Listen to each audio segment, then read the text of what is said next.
The weight of the pearls felt like a chain around her neck. Each one was a perfect, luminous sphere, a gift from her future mother-in-law, and Amara hated them. They were cold against her skin, a constant reminder of the life she had agreed to, the man waiting for her at the end of the aisle. From the antechamber, she could hear the string quartet, a delicate, hopeful melody that felt like a lie. Her dress was a masterpiece of silk and lace, a cloud of white that was supposed to represent purity, a new beginning. To Amara, it was a shroud. It was the costume for the final act of a play where she had forgotten her lines and lost the plot. She had spent the last 6 months playing the part of Amara Clark, the sensible, graceful fiancée of David Sterling, heir to a real estate empire. A safe choice. A logical alliance. A slow, quiet death. Her fingers, trembling inside satin gloves, clutched the small, cold rectangle of her phone. It was a contraband object, smuggled in by a sympathetic bridesmaid who thought she needed it for last-minute selfies. Amara needed it for a resurrection. Or a demolition. She wasn't sure which. Her thumb hovered over the contact name. Just one name, Kwan. No first name, no title. Just the one syllable that had dismantled her world and then vanished from it. For 6 months, she had stared at that name, her finger tracing the letters on the screen, the ghost of a memory. He had made her a promise. A brutal, devastating promise to stay away, to let her live a normal life, a safe life. He had called it a gift. She had called it an amputation. She had accepted it. She had grieved him as if he were dead, because in her world, he was. She had met David. She had said yes. She had picked out flowers and tasted cakes and smiled until her face ached. She had done everything she was supposed to do, built a fortress of propriety around the hollow space Kwon Ji-hoon had left inside her. Now, the walls were about to come down. Her thumb pressed down. The screen lit up with their last, stark exchange. It's better this way, Amara. Forget me. I can't. That had been 6 months ago. An eternity. He hadn't replied then, and he hadn't reached out since. He had kept his word with the same surgical precision he applied to everything else in his life. He had cut her out. She typed the new message, the words feeling alien and powerful, a spell she was casting into the void. Each letter was a betrayal of the man waiting for her, a betrayal of the life everyone expected her to want. If you still want me, come get me. She added the address of the church. And then the final twist of the knife, the detail that would either be his reason or his excuse. You have 2 hours. Her finger hovered over the send button. This was the precipice. Sending it meant setting fire to the safe, predictable future she had so carefully constructed. It was an invitation for chaos to walk back into her life, wearing a perfectly tailored suit and carrying the scent of sandalwood and smoke. Not sending it meant walking down that aisle saying I do, and spending the rest of her life wondering what if. She had never been a woman who could live with what if. She pressed send. The message vanished into the ether. For a moment, nothing happened. The string quartet continued its gentle serenade. Her father knocked softly on the door. 5 minutes, sweetheart. I'll be right there, she called out, her voice miraculously steady. Then, the phone vibrated in her hand. A single gray checkmark turned blue. Read. Amara's breath hitched. She stared at the screen, at the damning, hopeful little word. He had seen it. Somewhere across the city, in a world of steel and shadows she had only ever glimpsed, Kwon Ji-hoon had read her final, desperate plea. She slipped the phone back into her bridesmaid's purse, the cold glass now feeling warm against her palm. She stood, the silk of her dress rustling around her ankles. She looked at her reflection in the tall, gilded mirror. A beautiful bride, a perfect picture of happiness, a complete and utter fraud. 2 hours. The clock had started. Now, all she could do was walk toward one life, and pray another one came to claim her. The whiskey was the color of dark honey in the crystal glass. Kwon Ji-hoon swirled it, watching the liquid catch the afternoon light streaming through the floor-to-ceiling windows of his penthouse. The city sprawled below him, a kingdom of concrete and ambition he had carved out for himself with blood and discipline. He was the master of this domain, his control absolute, his power unquestioned. He was also completely, utterly alone. It was a solitude of his own making, a necessary fortress. Attachments were liabilities. Emotions were weaknesses to be exploited by his enemies. He had learned that lesson the hard way, in a hail of gunfire that had stolen the life of a woman named Minasio, a woman he had been foolish enough to love. Her ghost was a permanent resident in this silent, opulent apartment. Her memory was the wound that never healed, the reason he had built his walls so high. Then Amara had walked into his life. A translator for a business deal, she had been an unforeseen complication.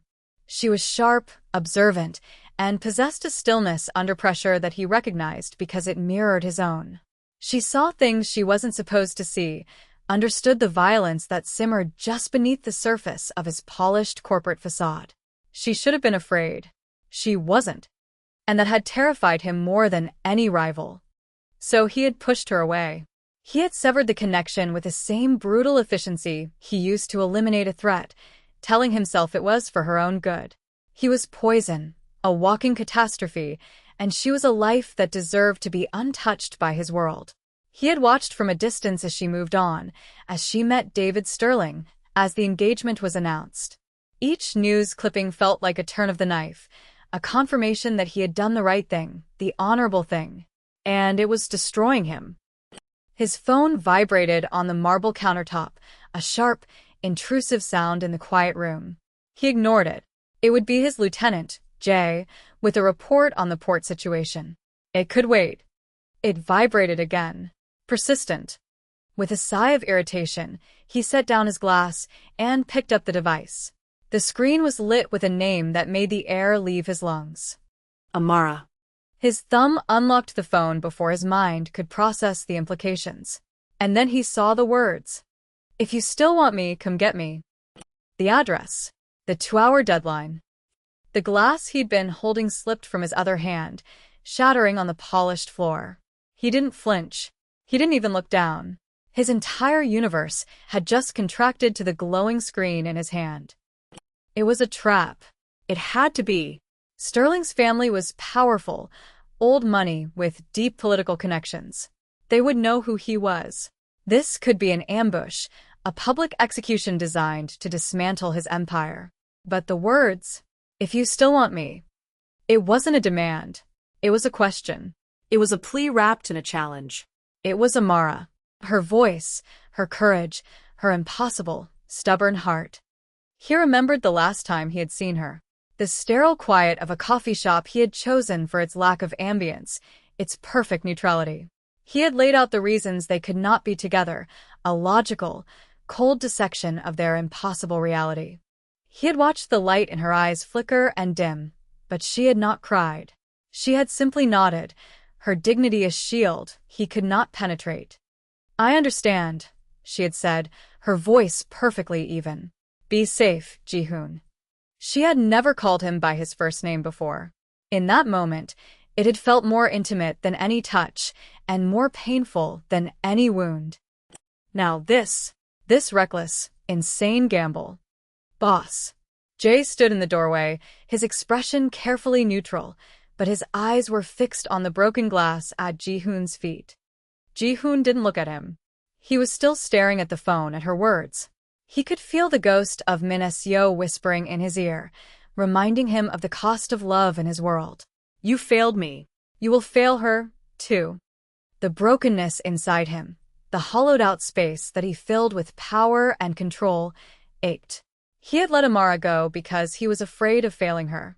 But what if letting her marry another man, a man she didn't love, was the bigger failure?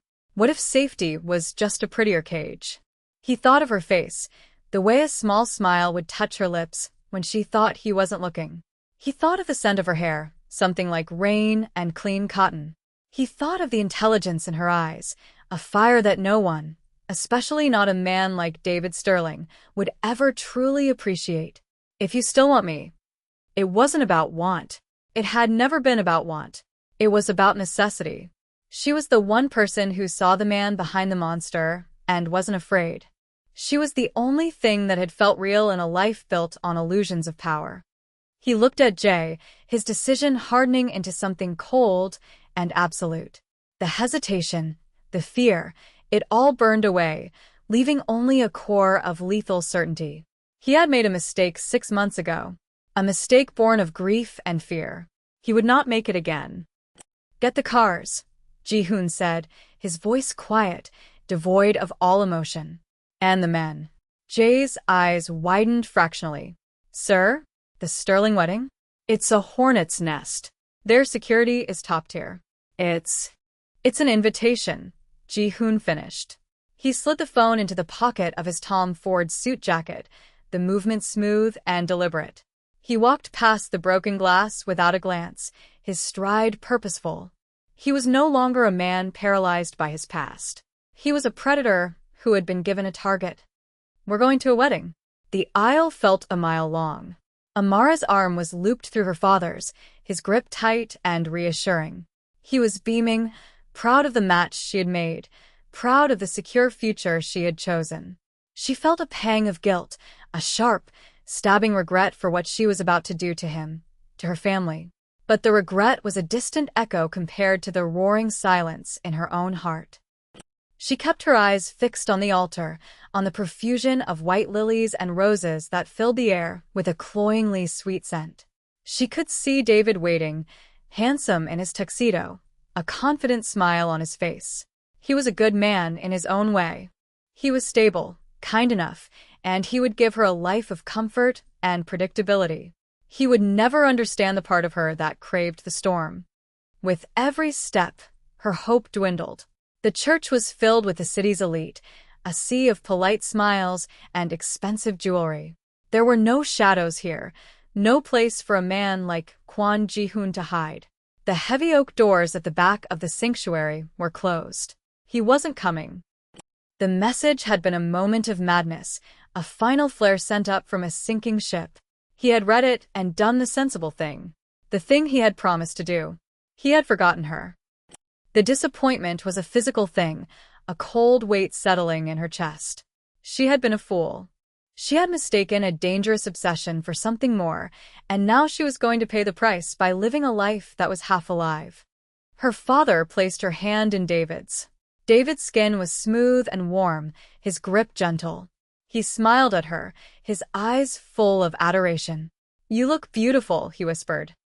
Amara forced a smile back, her facial muscles feeling stiff and unfamiliar. "Thank you." The officiant began to speak, the words washing over her, meaningless pleasantries about love and union. She was only half listening, her senses on high alert, straining for any sound, any sign that she had not been abandoned. There was nothing, just the drone of the officiant's voice and the rustle of clothing from the pews. It was over. She had made her choice 6 months ago, and again when she'd said yes to David. The text was nothing. A final, foolish dream. She had to face her reality. She had to say the words. "If anyone present knows of any reason why these two should not be joined in holy matrimony," the officiant intoned, his voice echoing in the cavernous space, "let them speak now or forever hold their peace." A beat of silence. The traditional, pregnant pause. And then a sound. A deep, resonant thud as the heavy oak doors at the back of the church were pushed open. A collective gasp swept through the congregation. Heads turned. The string quartet, which had been playing softly, faltered and fell silent. The air in the room changed, the temperature seeming to drop by several degrees. Amara's heart stopped. She knew, even before she looked. She knew that scent of sandalwood and cold ambition that seemed to precede him. She turned slowly. And there he was. Kwon Ji-hoon stood silhouetted in the doorway, a figure of impossible stillness against the bright afternoon light. He wore a black suit, so exquisitely tailored it seemed a part of him. He was flanked by 2 of his men, but they were peripheral, mere extensions of his will. His presence alone was enough to hold the entire room captive. It was not loud or aggressive. It was the absolute, predatory calm of an apex predator that has just entered a room full of prey. His eyes, dark and unreadable, scanned the crowd for a fraction of a second before finding hers. They locked on her, and the rest of the world fell away. There was no church, no groom, no family. There was only the silent, violent pull between them, a gravity that had been denied for too long. In his gaze, she saw no apology, no hesitation. She saw only a question, the same one she had asked him. "Do you still want me?" David stiffened beside her, his hand tightening on hers. "What is this? Who is that?" he hissed, his voice a mixture of confusion and outrage. Amara didn't answer. She couldn't. She was caught in the intensity of Ji-hoon's stare. This was the moment. The choice was no longer a hypothetical text message.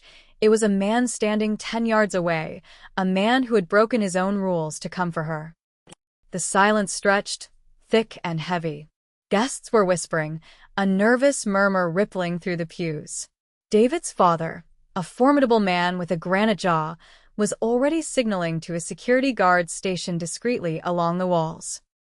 Ji-hoon took a step forward, then another. He moved like the room owed him space, each step deliberate and soundless on the marble floor. He was not rushing. He was claiming territory. "Security," David finally shouted, his voice cracking. "Get him out of here." The guards started to move, converging on the aisle.